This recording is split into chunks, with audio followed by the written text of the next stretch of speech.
Seja muito bem-vindo a mais um episódio do nosso podcast. A gente está numa série muito especial, falando sobre cura e libertação. A gente sabe que tem muitos temas no meio cristão que gera muita dúvida, muita confusão, e a gente quer te ajudar, trazer clareza cada vez mais nos assuntos. E o tema que a gente está falando nesse mês é cura e libertação. É um tema muito polêmico, mas que a gente sabe que gera muito impacto na vida das pessoas. E a gente está tendo um privilégio hoje de entrar no nosso quarto episódio com uma pessoa muito especial. A gente vai falar nesse quarto episódio sobre sexo, dinheiro e poder. São uma tríade de forças que assim, se você olhar para a cultura, se você olhar para música, se você olhar para governos, muita coisa é influenciada a partir dessa tríade, né? E que manipula, que gera tanto dano, mas que também, se for regenerado, pode gerar algo muito poderoso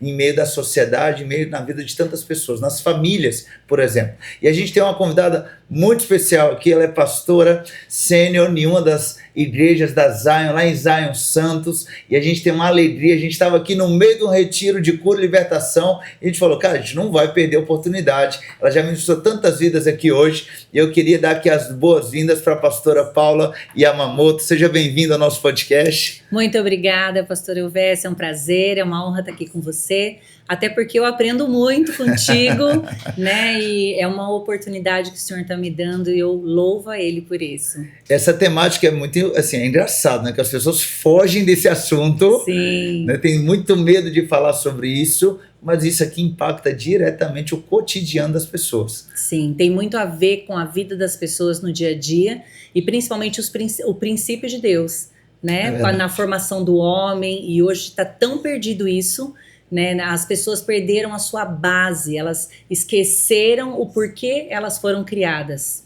É verdade. E quando a gente olha para esse assunto, a gente vai começar, obviamente, da primeira palavra. Vamos falar sobre sexo, mas mais ainda, né? Mais importante, pureza sexual, que o sexo não foi feito para ser visto de qualquer jeito. E quando a gente olha para isso, bom, tem muita gente que tem essa dúvida. Foi Deus mesmo que criou o sexo? Porque assim, a gente tem uma impressão que o sexo é algo tão sujo.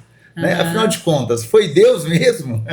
Com certeza, Deus criou o sexo, mas Deus criou com a beleza. O problema é que o diabo veio, entrou nesse meio para desfazer a obra daquilo que o Senhor fez, onde ele trouxe beleza, onde ele trouxe a graça dele. Porque olha só, o sexo ele foi criado não só para um prazer, para multiplicação, para frutificação. Se você pensar na frutificação, já é uma beleza, é sinal que há vida.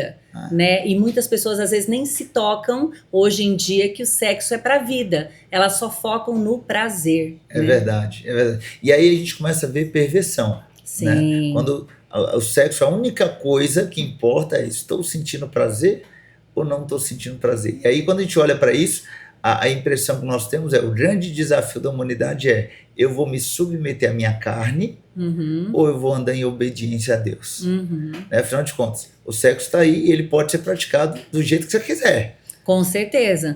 Só que depende o que você escolhe. Você quer para bem ou para o mal? Né? Porque quando você anda ou quando você tem um ato sexual dentro do casamento, pautado naquilo que a palavra de Deus ensina, você tem algo que vai te abençoar, porque ele serve também como proteção para um casamento. E já são muitos anos aí aconselhando casais, Sim, famílias. 30 anos. E me diz aí, qual que é o grande desafio hoje, pensando famílias, casamento saudável, a questão da sexualidade? Você tem visto vulnerabilidade, por exemplo, dos casais, de buscar ajuda, de realmente falar, eu preciso entender mais à luz da palavra de Deus? Eu vejo pessoas buscando, mas quando a gente explica o que é aliança. O problema é que hoje as pessoas elas se relacionam por um relacionamento e não compreendendo que existe uma aliança que nós fazemos e que o Senhor foi testemunha do nosso casamento, porque a Bíblia diz isso, ela diz que o Senhor ele foi testemunha quando nós nos unimos, no caso o homem se uniu com a mulher da sua mocidade. Muitas vezes as pessoas, hoje em dia, até o casamento é feito de uma forma muito leviana, no sentido de, vou ali fazer aquela cerimônia para cumprir um protocolo. Não, ela esquece que é uma união de corpo, alma e espírito. E E aí, quando você faz debaixo do propósito de Deus, você está coberto pelo sangue do Cordeiro, há uma proteção no seu lar, né? Então, os seus filhos vivem dessa proteção e desse amor de Deus. Isso é interessante, porque quando você pega, por exemplo, o sexo praticado dentro da aliança, ele está debaixo de bênção. Ele está debaixo de bênção. Mas se ele é praticado fora da aliança, a Bíblia vai falar que é prostituição. Exatamente. E às vezes as pessoas pensam que prostituição é a prática da pessoa se vender para o sexo, né? E não que, espiritualmente falando, no mundo espiritual, anjos e demônios, Deus está ali olhando para tudo que eu estou fazendo e, bom, no mundo espiritual, eu estou andando com pureza e santidade ou eu sou um prostituto? É verdade. Né? E você sabe que hoje, pelo fato das pessoas não conhecerem a Bíblia, muitas vezes elas estão vivendo numa prostituição. Porque aquilo que é verdade, para muitos é uma mentira. E o que é uma mentira, para muitos se tornou uma verdade. Ou seja, o tal do relativismo, até mesmo dentro dessa questão sexual. E é onde as pessoas perderam a base da Bíblia, que o sexo é bom, desde que esteja debaixo da promessa da palavra do Senhor. Eu me lembro um dia conversando com o pastor Walter e Magali, e eles falando sobre a raiz do Brasil. Sim. Né? A questão de o impacto dessa aliança que a pastora Paula está dizendo é que se você foi gerado fora do casamento, você não foi gerado debaixo de bênção. Você foi gerado em bastardia. Exatamente. E precisa ser quebrado. E você sabe que bastardia é uma coisa que as pessoas não conhecem. Elas não conhecem nem sequer a palavra. E, né, por quê? Porque elas perderam o que antigamente a gente chamava de moral. O que é moral? É uma base para que você possa viver na sociedade. Então, onde você aprende que a moral tem a ver, no nosso caso, como cristão, com a Bíblia. A Bíblia, ela é a nossa base. Então, todo o conhecimento que a gente tem da palavra de Deus é o que vai pautar o que é uma bastardia. Bastardia é o sexo fora do casamento. Por que tem que ser dentro do casamento? Né? Então, por quê? Para que haja proteção, para que haja bênção. Quando você pratica o sexo fora do casamento, é uma prostituição. E quando você gera uma criança, ela vai carregar. Mas eu já sou casado, eu juntei, ué. Então, você juntou. Você sabe que eu fiz Você já ouviu isso? Já. Você sabe que eu trouxe uma palavra uma vez, até foi em São Paulo, dizendo assim, morar junto me faz casado? Você não tem ideia de como isso impactou Tocou as no pessoas. vespeiro. Porque as pessoas achavam que morar junto me fazia casado. Mas é só a gente lembrar da passagem de Jesus com a mulher no poço. Quando ele vira para ela e fala, cadê o seu marido? O que ela fala? Ah, não tenho marido, dissestes bem, porque tiveste 5 homens na sua vida, né? Então, assim, as pessoas acham que morar junto as fazem casadas, mas não tem a bênção de Deus. É verdade. E quando a gente olha para isso, às vezes a pessoa pensa, mas isso aí é um moralismo. Né? Esse negócio de não pode ter relação sexual do jeito que quiser, na hora que quiser, meu corpo, minhas regras. Né? Só que quando a gente vai para a palavra, 1 Tessalonicenses, capítulo 4, versículo 3, diz assim, a vontade de Deus, então assim, não é moralismo, a vontade de Deus é que vocês sejam santificados, abstenham-se da imoralidade sexual. Então não é sobre moralidade, não é sobre moralismo, é sobre a vontade de Deus. E esse é o desafio, afinal de contas, eu vou submeter a minha carne ou eu vou me submeter então à vontade de Deus. Eu tenho lidado com muitos jovens e às vezes eles chegam, eu tenho um problema com pornografia, eu tenho um problema com masturbação. Eu falo, não, o problema tem eu que estou com um boleto para pagar. Exatamente. Eu não estou com dinheiro. Você não tem um problema, isso aí é um pecado. Né? Então as pessoas estão chamando pecado de problema. Né? Mas eu tenho falado com alguns, eu falo assim, olha, uma das coisas que eu tenho percebido que mais tem levado as pessoas à imoralidade sexual é a falta da consciência da presença de Deus. Exatamente. Porque ele não, a pessoa fala, mas você olhou, por exemplo, a pornografia, ou você se masturbou do lado do teu pai e da tua mãe? Tá louco, pastor? Nunca. Do lado da tua esposa? Não, de jeito nenhum. Mas e do lado do teu pastor? Meu Deus do céu. Muito menos. Ué, mas você fez na frente do Espírito Santo. Ou fez com o Espírito Santo.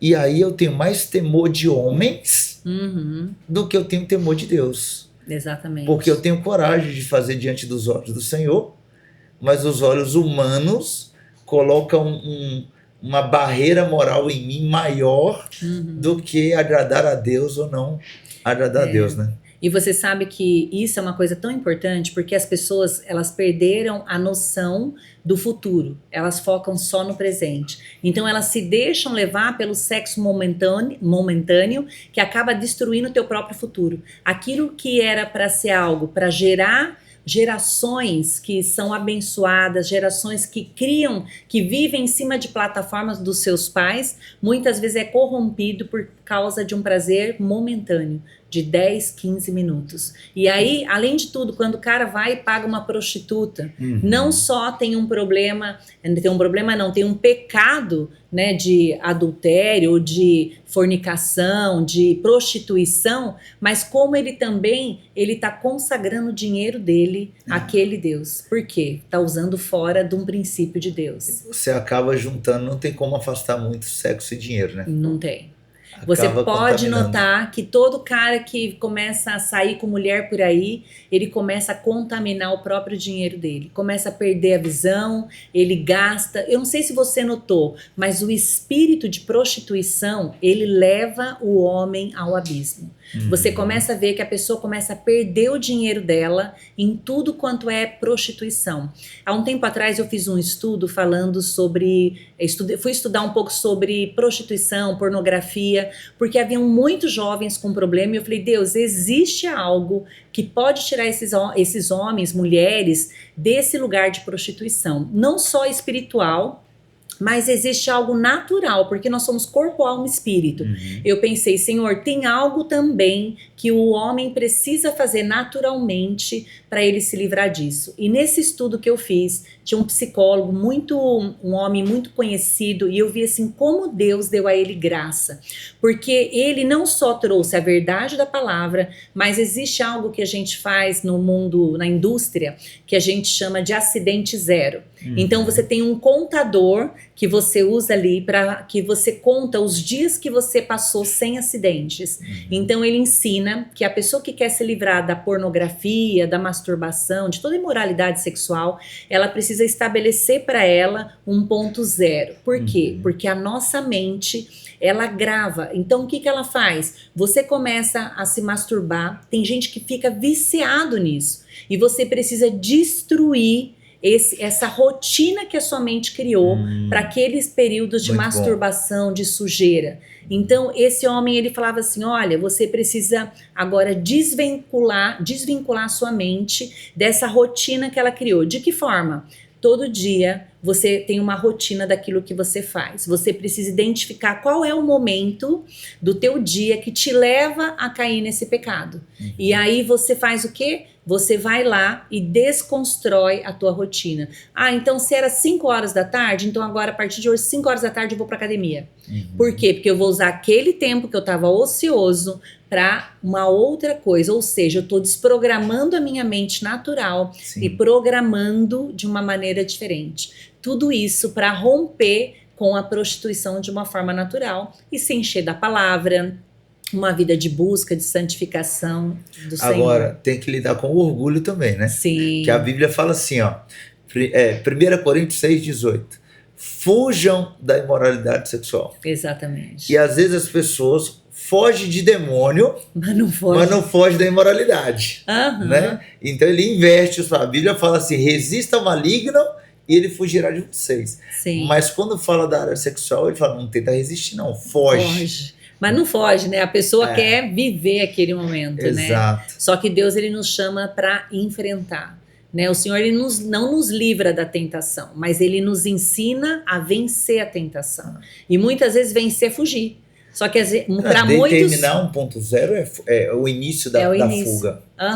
Porque eu tô quebrando um hábito. Eu tô quebrando um hábito. E é impressionante porque nesse estudo que eu vi, tem homens e mulheres que não conseguiram trabalhar. Pararam de trabalhar porque o vício era tão grande em pornografia, masturbação, que a pessoa não conseguia mais trabalhar. Mas assim, a um nível de perversidade tão profundo, e aí teve que passar por um processo de, sabe, viciado em videogame, viciado em álcool, teve que passar por um processo como esse para se libertar da questão Então, dos vícios de pornografia. Só faz um parêntese aí, que você já teve alguns passos práticos. O primeiro Sim. deles, você precisa desenvolver a consciência da presença de Deus. Sim. Que a presença de Deus precisa te dar mais temor do que a presença de qualquer outra pessoa. É Segunda coisa, determina um marco zero. Sim. E estabelece uma nova rotina no lugar daquela que te conduzia à queda. Sim, e se você cair nesse período, você levanta e o seu contador, por quê? Você vai lá no teu calendário e fala, venci hoje, faz um xizinho. Amanhã, venci de novo. No terceiro, caí em tentação. Começa o seu ciclo de novo do zero. Só que você tem que ter a verdade em você. Porque hoje as pessoas mentem para si mesmas. Isso aí é muita história de Sansão, né? Sim, é porque completamente. O marco zero, o contador de Sansão era o cabelo. Exatamente. Se o nazireu tivesse um pecado, ele tinha que rapar a cabeça e começar o voto do zero. É isso aí. Olha aí, trouxe até um texto já temos base bíblica para o marco zero. Exatamente. E aí você continua aquela caminhada, mas com o foco de vencer. Então, é um dia após o outro você diz, e olha que interessante, no estudo diz que o nosso cérebro, uma vez que você viveu 90 dias, quem é casado, 90 dias sem cair na masturbação, ele está vencendo. Um homem solteiro, ele precisa passar por 120 dias, comprovado cientificamente. Se ele passar por 120 dias sem cair, ele tem uma grande chance de já ter vencido. Mas isso é como se fosse o AA, sabe? Alcoólicos Anônimos. Você sempre vai ter que ficar vigiando a tua vida para não cair de novo naquela tentação.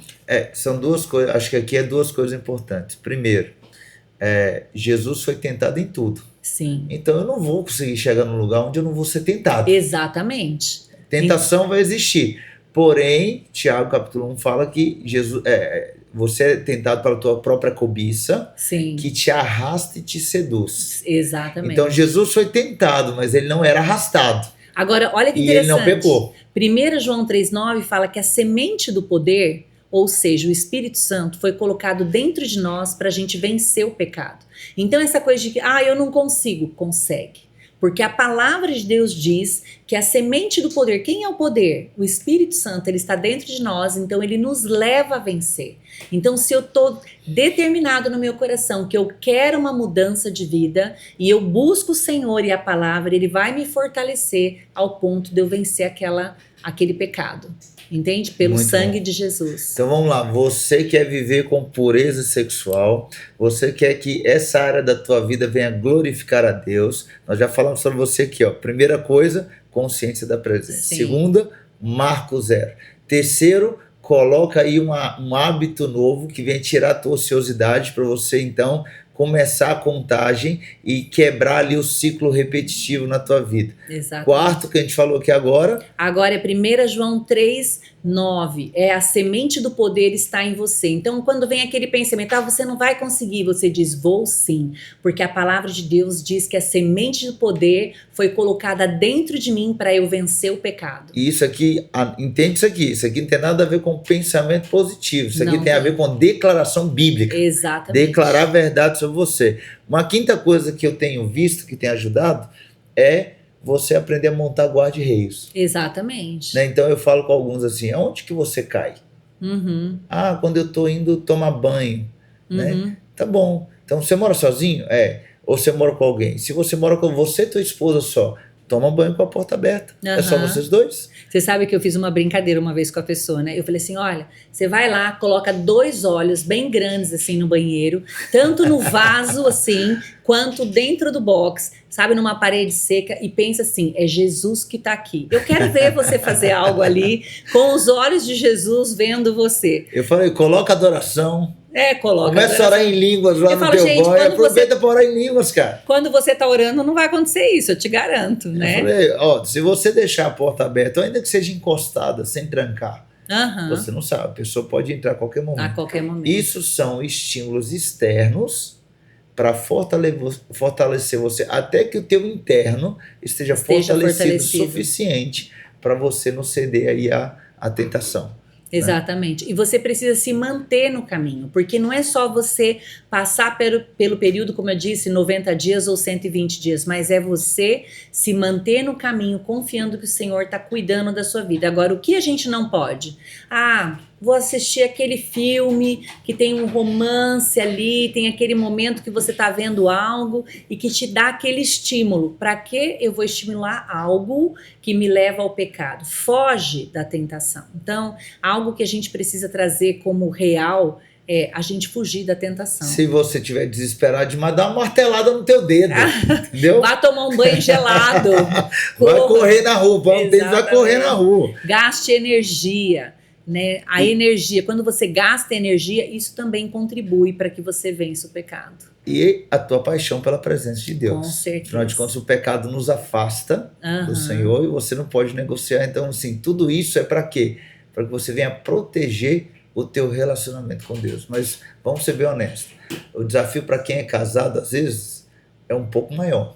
Sim. Porque quando eu estou solteiro, se eu confessei para Deus, eu sou perdoado. Sim. Se eu fui lá e procurei meu líder lá, eu tô sendo curado. Confesso uns aos outros para ser curado. Mas eu tô solteiro, então eu não presto conta para ninguém.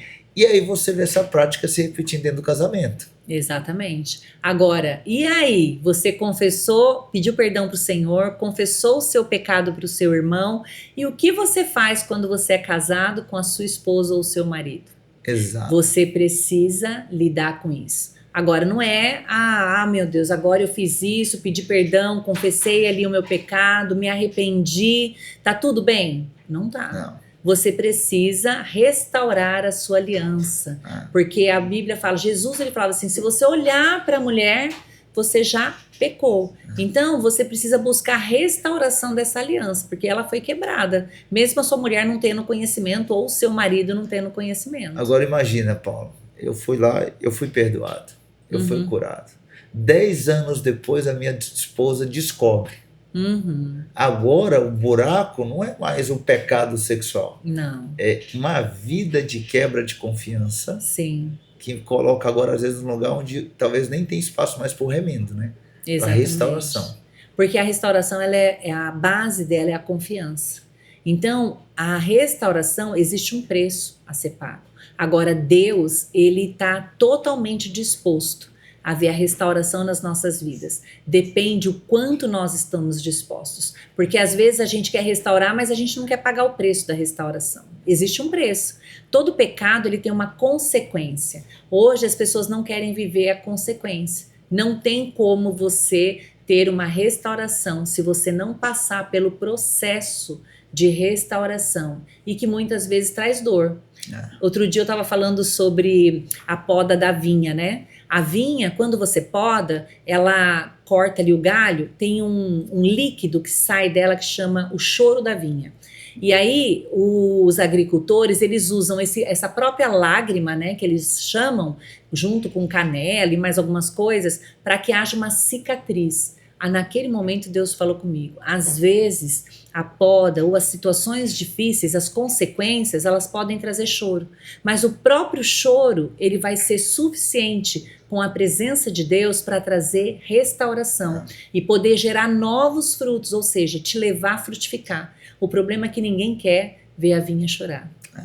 E aí a Bíblia também vai dizer que ele faz a ferida, mas ele mesmo ata. Exatamente. Então Deus quer estar com você no dia bom, Deus quer estar com você no dia mau, para poder te restaurar. O cair é do homem, mas o levantar vem de Deus. Né? E Deus pode levantar, não tem casamento que não possa ser levantado, não tem sexualidade que não possa ser regenerada, restaurada, não tem identidade, porque também o pecado afeta a nossa identidade. Sim. Né? As pessoas se sentem sujas, sim. Né? Tanto culpadas, elas se sentem menores. E se você parar para pensar, Deus, ele tem um propósito tão grande para a família, porque Deus, quando ele fez a família na Terra, ele se espelhou na família dele. Deus Pai, Deus Filho e Deus Espírito Santo. Então, ele ama famílias. E o Senhor, ele anseia por casamentos e famílias restauradas. Mas sabe qual é o maior problema? Que hoje em dia as pessoas não querem pagar o preço de uma restauração. Elas preferem falar, então deixa para lá, vou começar tudo novo. Né? Mas não sabe a consequência também do novo, porque quando não tem restauração e você começa algo novo, você carrega uma bagagem para aquele novo. Sim. E que muitas vezes não teve uma restauração. E aí aquilo que a gente estava falando, né? Sexo e dinheiro acaba se entrelaçando. A gente vê isso na história, a gente está falando da história de Sansão. Sim. Né? Então você tem ali o pecado sexual de Sansão, se envolvendo ali com prostitutas, depois se envolvendo com Dalila, e você tem do lado de cá, Dalila vendendo um amado. Exatamente. Então você vê ali essa conexão e olha de que eu vou dinheiro entrar, e sexo. Olha só, a gente está falando de corpo, você falou agora, e você está falando de alma, certo? Agora, olha o espírito. A Bíblia fala, eu até li essa passagem aqui com o pessoal, a Bíblia fala que Dalila, ela foi usada por um espírito de Dagon, para destruir Sansão, tirá-lo do lugar. Então você vê que não é só algo, é natural, é um prazer humano que levou a pessoa a um pecado. Há um espírito maligno tentando destronar, ou seja, tirar você do ministério, do chamado, do propósito que Deus tem para que haja uma destruição no seu lar e na sua casa. Olha como isso é sério. Ou seja, é destruir corpo, alma e espírito. Só que às vezes as pessoas só olham o prazer como algo da carne. Aconteceu. Mas não estão vendo o que elas estão carregando no corpo, na alma e no espírito e geracionalmente. Porque tudo aquilo que acontece na nossa vida, dentro da nossa casa, vai repercutir nas gerações que virão através de nós. Porque, afinal de contas, dentro de nós há uma semente de frutificação. Olha como isso é sério. Né? E a frutificação tem a ver com aquilo que eu estou carregando para um futuro. Ou seja, a geração que virá de mim, ela pode vir de um lugar bom ou ela pode vir de um lugar contaminado pela semente do pecado. Muito e falando sério, né? em geração, para a gente poder agora ir para o nosso momento final, né? A gente sempre pede aqui, qual seria o recado que você poderia dar para essa geração? Falando aqui nos olhos deles, né? Trazendo essa direção, qual o recado nessa área que você poderia trazer para essa geração? Olha só, eu vou dar um recado que eu dou para o meu filho. Eu digo assim, você pode amar alguém, você pode começar a gostar de alguém, mas não declare. Por quê? Porque às vezes não é o tempo de você iniciar um namoro. E quando você fala que você gosta de alguém para uma pessoa, aquilo você produz vida porque você declarou e isso começa a fomentar. Eu posso gostar de alguém, guardar para mim e aquilo está protegido. Ou seja, meu coração fica protegido até o tempo certo de eu manifestar aquilo, ou seja, do tempo que eu vou viver. Qual o problema hoje? Há uma geração que ela fala muito, mas ela não entende a importância de guardar o coração. Ou seja, nem tudo eu declaro. E outra coisa, eu quero construir família, quero me divertir. Cuidado, porque os pequenos momentos de prazer hoje pode destruir o seu futuro. Então espere o tempo certo de cada coisa. Sem palavras, eu espero que você tenha anotado tudo, recebeu aí no teu espírito, que você venha praticar. Talvez a tua grande luta é área sexual, se sente sujo, se sente culpado, se sente com medo de abrir o teu coração para alguém. Deixa eu te dizer, infelizmente, Deus vai precisar entrar nisso aí e te curar, porque você não vai conseguir se resolver sozinho. Você pode ser perdoado por Deus sozinho, mas para ser curado, e a Bíblia fala que quem peca fere a própria alma. Então não tem como você se resolver sozinho, você vai precisar de ajuda, e que você possa procurar a igreja mais próxima da tua casa, que você possa procurar um lugar saudável, com cristãos mais maduros que possam te ajudar nessa caminhada, e que você nos acompanhe aqui também, para que a gente possa te dar ainda mais conteúdo, te ajudar nessa caminhada. A gente tem mais um encontro para a gente continuar falando sobre finanças, né? A gente falou sobre sexo aqui hoje, nós vamos falar então sobre dinheiro e poder, que é outra área que mexe muito com o orgulho, né? O ser humano tem um negocinho dentro do coração ali, um orgulho, que às vezes acha que pode mandar em todo mundo, pode fazer o que quer, pode dar posição para quem quer e fazer o que bem entende, quando na verdade precisa submeter tudo isso a Cristo. Eu te espero aqui no próximo episódio.